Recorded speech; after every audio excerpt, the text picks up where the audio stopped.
Hello everyone. We are reading the chapter number 2 of history for class 9th that is French Revolution और अभी तक हमने last part में cover किया है outbreak of revolution that means France में किस तरह से नेशनल असेंबली बनी और उसने कॉन्स्टिट्यूशन बनाया फिर फ्रांस के लिए और फाइनली वो जो कॉन्स्टिट्यूशन था उस पर वहाँ का जो मोनार्क है लुई 16 उसने अपना अग्रीमेंट दे दिया है, वो अग्री हो गया है वो कॉन्स्टिट्यूशन को देश में लागू करने के लिए।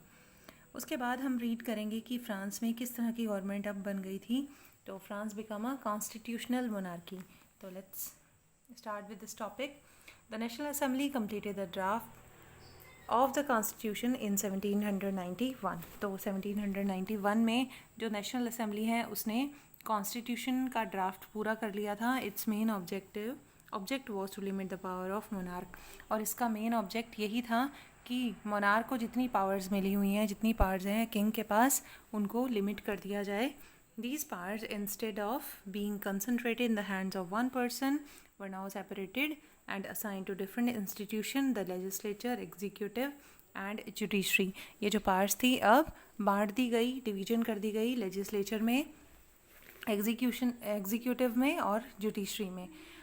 This made France a constitutional monarchy. इसलिए हम कह सकते हैं कि मोनार्की के साथ साथ अब कॉन्स्टिट्यूशन को अडॉप्ट कर लिया था फ्रांस ने। Figure 7 explain how the new political system worked. तो इसमें एक फिगर के थ्रू आपको क्लियर किया हुआ है कि किस तरह से फ्रांस में जो थी जो पावर है वो डिवाइड हो गई थी जुडिशरी, एग्जीक्यूटिव और लेजिस्लेचर के बीच। और लेजिस्लेचर में थे नेशनल असेंबली, यानी जो कानून बना रही थी वो थी मेन नेशनल असेंबली। और ये नेशनल असेंबली बनी कैसे थी? दो तरह के सिटीजन्स में डिवाइड कर दिए गए थे। फ्रांस के जो सिटीजन्स थे वो एक थे एक्टिव सिटीजन्स और दूसरे थे पैसिव सिटीजन्स। तो एक्टिव सिटीजन्स कौन थे? जिनको वोट करने का अधिकार था, और पैसिव जिनको वोट करने का अधिकार नहीं था। यानी एक्टिव सिटीजन्स में वो मेल्स आते थे, वो male member of the society आते थे जो कि टैक्स पेयर थे, और वो अपनी वीक के 3 डेज़ की जितनी वेजेस होती हैं उतना टैक्स पे कर पाते थे। उनको एक्टिव सिटीज़न बोला गया है यहाँ पर। और अबाउट 3 मिलियन मैन, वुमेन और चिल्ड्रन जो थे, जो 25 साल से कम उम्र के थे, 25 ईयर्स बिलो थे, उनको पैसिव सिटीज़न बोला गया है। और जो एक्टिव सिटीज़न थे वो अपने वोट के थ्रू इलेक्टर्स इलेक्ट करते थे। उसके बाद वो इलेक्टर्स जो थे वो 745 मेंबर्स चुनते थे जिनको नेशनल असेंबली बोला जाता था। और किंग का भी अपना रोल था, किंग को भी पावर दी गई थी, पर अब जो है उतनी पावर किंग के पास नहीं थी जितने की पहले थी। The constitution of 1791 vested the power to make law in National Assembly, which was indirectly elected. This is the citizen voted for a group of electors who in turn close the assembly. Not all citizens, however, had the right to vote. तो सभी citizens को अभी भी vote करने का अधिकार नहीं था। ये बहुत इम्पॉर्टेंट बात है कि नेशनल असेंबली बनी लेकिन सभी सिटीजन्स को अभी भी वोट करने का राइट नहीं था। Only man about 25 years age who pay taxes equal to at least 3 days of labourers wages. जितनी 3 दिन की एक किसी लेबरर की वेजेस होती थी, कोई अगर उतना टैक्स पे करता था तभी वो वोटर लिस्ट में आ सकता था, और उसकी एज जो है 25 ईयर्स से अबव होनी चाहिए। Were given the status of active citizens, that is they were entitled to vote. और ऐसे सिटीजन्स को जिनको वोट करने का अधिकार था, जिनकी एज जो थी, दोबारा से मैं बता रही हूँ, 25 ईयर्स से अबव थी, और जो उतना टैक्स पे करते थे जितने की 3 दिन की वेजेस होती हैं लेबर की, उन्हें ही एक्टिव सिटीजन कहा जाता था।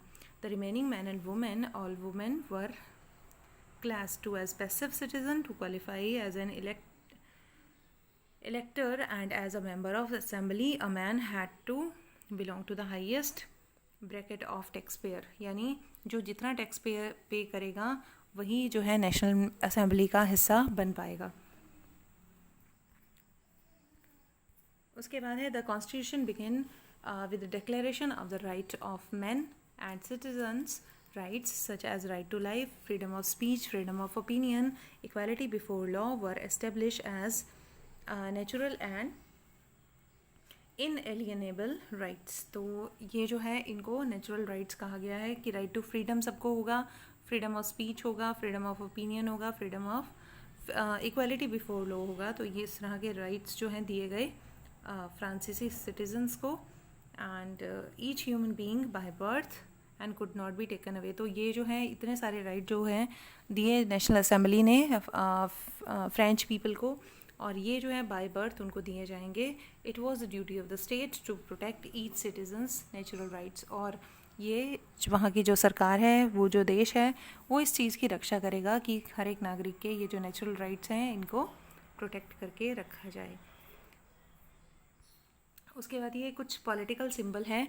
एक्चुअली उस टाइम की सोसाइटी जो है उतनी एजुकेटेड नहीं थी, इसीलिए जगह जगह ये सिंबल्स को यूज़ किया जाता था, जिससे कि लोगों को समझ आ सके कि क्या बात वो कन्वे करना चाहते हैं। उसमें ये ब्रोकन चेन है, the bundle of rods and fasces है, उसके बाद the eye with the triangle radiating light है, उसके बाद ये है स्केप्ट्री है, उसके बाद स्नेक बाइटिंग इट्स टेल। ये कुछ एक सिंबल्स हैं जो आप खुद रीड कर सकते हैं, वो बहुत ही ईजी लैंग्वेज में यहाँ पर दिए हुए हैं। उसके बाद France abolishes monarchy and become republic. अब ये तो नेशनल असेंबली ने जो गवर्नमेंट बनाई, हमने आपको बताया कि उसने कॉन्स्टिट्यूशन ड्राफ्ट किया था, और उसमें उसने क्या क्या राइट्स दिए थे सिटीजन्स को, किसको वोटिंग राइट्स मिले थे, किस तरह से गवर्नमेंट चुनी जाती थी, वो सब हमने देखा। लेकिन क्या मोनार्की एज इट इज़ रही फ्रांस में, वो हम पढ़ेंगे इस टॉपिक में। तो let's read. The situation in France continue to be tense during the following years. Although Louis 16 had signed the constitution, he entered into secret negotiation with the king of Prussia। तो अब जो है कहीं ना कहीं Louis 16 को इस बात का एहसास हो रहा था कि उसकी पावर जो है वो कम हो गई है, तो उसने ऑब्वियसली कुछ ना कुछ करना शुरू किया कि क्या करूं कि मेरी पावर जो है दोबारा से मैं गवर्नमेंट में आ जाऊं, या दोबारा से वही जो राज है वो स्थापित हो जाए।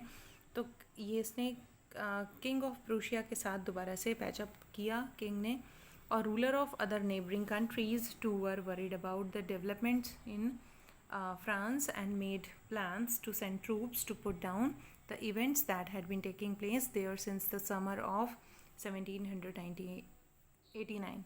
तो अब जो है फ्रांस में लगातार डेवलपमेंट के काम हो रहे थे, तो पड़ोसी राज्यों को भी ये चीज़ें अच्छी नहीं लग रही थी, तो वो अपने ट्रूप्स भेज रहे थे फ्रांस से लड़ने के लिए। Before this could happen, the national assembly voted in April 1792 to declare war against Prussia and Austria. Austria वही जगह है जो फ्रांस का किंग था, उसकी जो रानी थी क्वीन, वो ऑस्ट्रिया की थी, और ऑस्ट्रिया के जो भी ट्रूप्स थे या जो भी सेना थी उनके साथ डेफिनेटली जो ये राजा है लुई 16 ये मिले हुए थे। और लेकिन ऐसा नहीं हो पाया, नेशनल असेंबली ने पहले ही इनके इरादों को पहले से ही जज कर लिया, और इसके लिए पहले से ही प्रिपरेशन करनी शुरू कर दी है। और फाइनली हुआ क्या कि नेशनल असेंबली ने उनके खिलाफ युद्ध का ऐलान कर दिया, डिक्लेयर कर दिया war. Thousands of volunteer thronged from the provinces to join the army. They saw this a war of the people against the kings and aristocracies all over the Europe.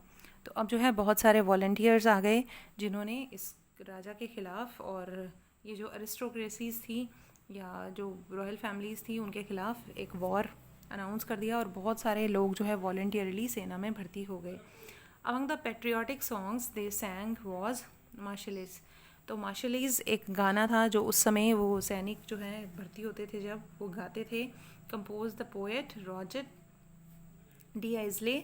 तो रॉजर डी इज़ले ने ये song compose किया था, और मार्शलीज वैसे एक जगह का नाम है जहाँ के ये थे। And it was sung for the first time by the volunteers from the Marseille as they march into the Paris, so got its name. तो यहीं से इसका नाम पड़ा है, और अब फ्रांस का जो है ये नेशनल एंथम है। The Marseillaise is now national anthem of France. तो ये 1 मार्क पे आपको क्वेश्चन आ सकता है कि मार्शली फ्रांस का जो नेशनल एंथम है वो कौन सा है, तो आप बता सकते हैं कि मार्शलीज है।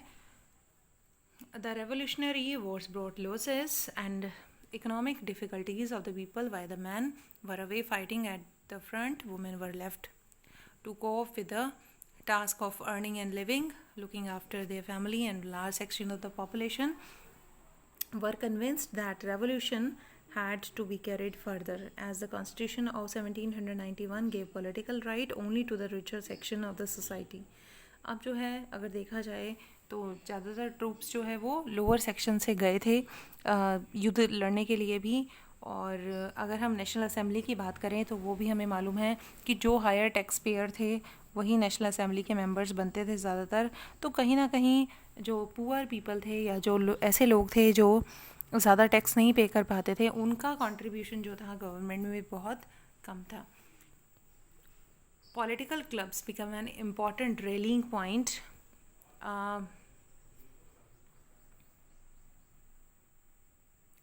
just wait. Political clubs became an important rallying point for people who wish to discuss government's policy and plan their own form of action. अब जो है ऐसे लोग जिनको गवर्नमेंट में कुछ ज़्यादा राइट्स नहीं थे, जिनको ना वोट करने का अधिकार था, ना उनको जो है नेशनल असेंबली में कुछ ज़्यादा पार्ट अदा करने को मिल रहा था, तो ऐसे लोगों ने अपने क्लब्स बनाने शुरू किए, पॉलिटिकल क्लब्स, अपने ग्रुप्स बनाने शुरू किए, जिसमें ये गवर्नमेंट की पॉलिसीज़ जो हैं डिस्कस किया करते थे। और ऐसे बहुत सारे क्लब्स जो हैं फ्रांस में उस समय बने, that of Jacobins, which got its name from the former convent saint Jacobin Paris. तो ऐसे ही एक क्लब का नाम था जैकोबियन क्लब, और उनको ये जो क्लब है इसको अपना नाम मिला, एक सेंट थे पेरिस में सेंट जैकोब, उनसे ही ये नाम जैकोबियन क्लब पड़ा। Women too had been active throughout this period, formed their own clubs. Section 4 this chapter will tell you more about their activities and demand. तो women की activities के बारे में भी पढ़ेंगे जो सेक्शन 4 है उसमें। द मेंबर्स ऑफ जैकोबिन्स, अब जो हम फर्दर रीडिंग करेंगे वो जैकोबिन क्लब के बारे में करेंगे कि किस तरह का क्लब था और इसने क्या क्या किया।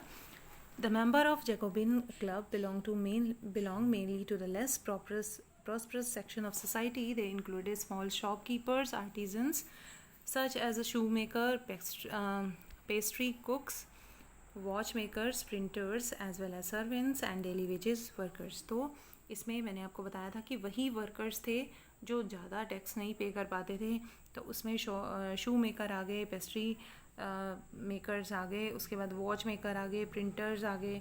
तो काफ़ी सारे ऐसे छोटे छोटे लोग जो ज़्यादा टैक्स पे नहीं कर पाते थे वो जैकोबिन्स क्लब का हिस्सा थे। The leader was Maximilien Robespierre. तो मैक्सिमिलियन रोबेस्पियर जो थे लीडर थे जैकोबिन्स क्लब के। The large group among the Jacobins decided to start wearing long strips trouser similar to those worn by dock worker. तो अब जो है इस क्लब की एक ड्रेस थी। ड्रेस क्या थी? Striped trouser. इनके ट्राउज़र्स थे, नैरो पैंट्स थी जिन पर स्ट्रिप्स यानी धारियाँ बनी हुई थी। These was to set themselves apart from fashionable section of the society, specially nobles. तो ये जो है कहीं ना कहीं नोबल से थोड़ा सा अलग था। जो फैशनेबल्स कहूँ मैं पार्ट ऑफ सोसाइटी था उससे थोड़ा सा अलग था। हुआ नी ब्रीचर्स। नी ब्रीचर्स क्या होते हैं? बड़े बड़े लॉन्ग बूट्स होते हैं जो बड़े बड़े लोग पहना करते थे, उनके जैसे ही नहीं थी इनकी ड्रेस, उससे थोड़ी सी अलग थी। It was a way of proclaiming at the end of power wielded by the wearers of knee breeches। तो कहीं ना कहीं ये उनको अगेंस्ट जा रहे थे उनके कि हम जो है उनके जैसे नहीं हैं और हम अपनी अलग पहचान बनाना चाहते हैं। These Jacobins comes to be known as the sans Pluto's literary meaning those without knee breeches। knee breeches मैंने आपको बता दिया कि जो लॉन्ग बूट्स होते हैं, लॉन्ग शूज़ होते हैं, उनको knee breeches कहते हैं, लेकिन इन्होंने कहा कि हम जो है विदाउट knee breeches हैं। तो sans Pluto's men wore in addition to red cap they symbolizes liberty। तो जो मैन थे वो ट्राउज़र्स पहनते थे और शूज़ विदाउट सेंट क्लूजोस पहनते थे, और जो है एक रेड कैप पहनते थे। जो ये रेड कैप है वो सिम्बलाइज़ करती थी लिबर्टी को, यानी जो मैन है वो टोटली फ्री है, but women however were not allowed to do so. तो वुमेन को उतनी लिबर्टी नहीं थी फ्रेंच सोसाइटी में, तो वुमेन जो है ये रेड कैप नहीं पहन सकती थी। The summer of 1792 Jacobins plan planned and insurrection of a large number of Persian who were angered by the short supplies of high prices of food. अब जो है क्योंकि जो फूड की सप्लाई है वो बहुत ही कम हो रही थी, ये पहले से ही प्रॉब्लम थी फ्रांस के साथ, और हाई प्राइस हो रहे थे फूड ग्रेन्स खरीदना मुश्किल हो गया था जो गरीब स्टेटा ऑफ सोसाइटी है उसके लिए. 1 morning of August 10 they stormed at the palace of Tuileries, massacred the king guards and held the king himself as hostage for several hours. तो अब जो है इन्होंने क्या किया, अचानक से हमला कर दिया और वहाँ पर ब्लड शेड किया, किंग्स के गार्ड के साथ लड़ाई की, और क्या हुआ, राजा को भी बंदी बना लिया इन्होंने कुछ घंटों के लिए. Later the assembly voted to imprison the royal family. उसके बाद जो है ये असेंबली ने रॉयल फैमिली को भी बंदी बना लिया. एंड इलेक्शंस वर हेल्ड, और दोबारा से इलेक्शन करवाए गए उस समय फ्रांस में. And from now all man of 21 years and above regardless of wealth got the right to vote. अब जो है मैंने आपको बताया था पहले किसको वोट करने का अधिकार था, पहले जिनकी उम्र 25 years से अबव है वही वोट कर सकते थे, या जो टैक्स पेयर हैं, जो वीक में 3 दिनों का की लेबर वेजेस के बराबर जो है टैक्स पे कर सकते हैं वही वोट कर सकते थे. लेकिन अब ऐसा नहीं था. अब इन्होंने एक नया रूल बनाया कि जिनकी भी एज अबाउट 21 years है वो they are allowed to vote. The newly elected assembly was called convention. और अब जो है पहले की जो सरकार बनी थी राजा के बाद, मोनार्की के बाद, वो नेशनल असेंबली कहलाती थी, जो कि फैसला ले रही थी, कानून बना रही थी. अब इन्होंने जो अपनी असेंबली इलेक्ट की उसको इन्होंने कहा convention. On 21 September 1792 it अबॉलिशेस the monarchy. अब जो है मोनार्की का बिल्कुल अंत हो गया था फ्रांस में. हम कह सकते हैं कि 1792 वो ईयर था जब वहाँ पर अबॉलिश हो गई थी मोनार्की पूरी तरह से. And declared France a republic. अब इन्होंने फ्रांस को एक रिपब्लिक डिक्लेयर कर दिया था. रिपब्लिक, मैं आपको बता दूं कि रिपब्लिक वो स्टेट होता है, वो देश होता है जहाँ पर जो सुप्रीम पावर होती है देश की वो लोगों के वोट के द्वारा चुनी जाती है, या इलेक्टेड गवर्नमेंट होती है जहाँ पर उसको रिपब्लिक बोला जाता है. तो फ्रांस भी अब एक रिपब्लिक बन गया था. As you know, a republic is a form of government where the people elect the government, including the head of the state. तो आपको पता है कि रिपब्लिक वही गवर्नमेंट होती है जिसमें head of the state elected हो. There is no hereditary monarchy. You can try and find out about some more countries that are republics and investigate when and how they became so. So Louis XVI was sentenced to death by court on charge of treason. राष्ट्रद्रोह का मुकदमा चलाया गया Louis 16 पर और उसको sentence to death दे दिया गया, यानी उसको मौत की सज़ा सुना दी गई. On 21 January 1793 he was executed publicly. उसको मौत की सज़ा सुनाई गई, पब्लिकली उसको मारा गया at the palace de la Concorde में.